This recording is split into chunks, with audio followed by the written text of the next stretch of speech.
Hi friends, இப்போ வந்து நம்ம சக்கரை வள்ளிக்கிழங்கு பேக் பண்ண போகிறோம். ஹேர் ஃப்ரையர் யூஸ் பண்ணி எப்படி பேக் பண்ணுறதுன்னு பார்க்கலாமா? உங்கள்கிட்ட ஏர் ஃப்ரை இருந்துச்சுனாக்கா நீங்கள் ஏர் ஃப்ரை யூஸ் பண்ணலாம். அல்லது வீட்டில் அவன் இருந்தால் கூட நீங்கள் அவன் யூஸ் பண்ணலாம். ஸோ இது வந்து வேறு ஒரு ஜாமாவும் இல்லை, ஜஸ்ட் இந்த ஒரே ஒரு ஜாமான் வச்சு நம்ம பேக் பண்ண போகிறோம். இது நீங்கள் ஸ்நாக் டைம் கூட யூஸ் பண்ணிக்கலாம், சாப்பிடலாம். ஓகே, நான் வந்து இந்த சர்க்கரை வள்ளிக்கிழங்கு வந்து இதில் வைக்கிறேன்.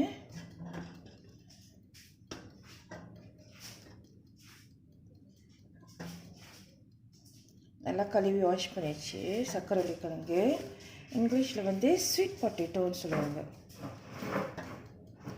ஸோ இது வந்த பிற்பாடு பார்க்கலாம். சூடு வந்து 180 20 மினிட்ஸ் வைக்கிறேன். ஓகே, சக்கரை வள்ளிக்கிழங்கு உள்ளுக்கு வச்சாச்சு. ஓகே, இப்போ ஆன் ஆயிடுச்சு.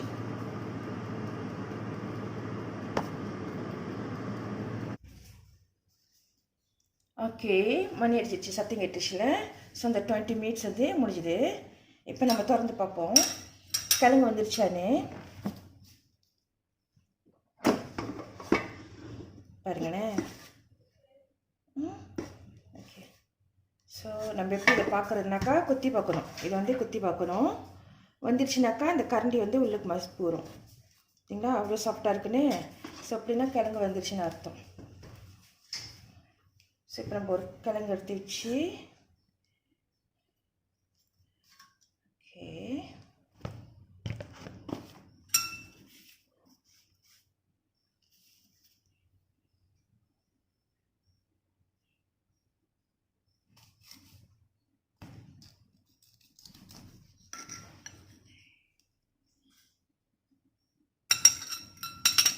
சூப்பராக இருக்குது. தொட முடியல என்னால், சில சூடாக இருக்குது. இங்கே பாருங்களேன், அனல் பறக்குது. ஸோ நல்லா வந்துருச்சு. இந்த மாதிரி பேக் பண்ணி கூட நம்ம டீ டைமுக்கு சாப்பிட்லாம். ஒரு ஸ்பூன் எடுத்து வச்சு நீங்கள் பேக் பண்ணி கூட சாப்பிட்லாம். பார்த்தீங்களா? ஸோ இது ஈஸியான மெத்தட்.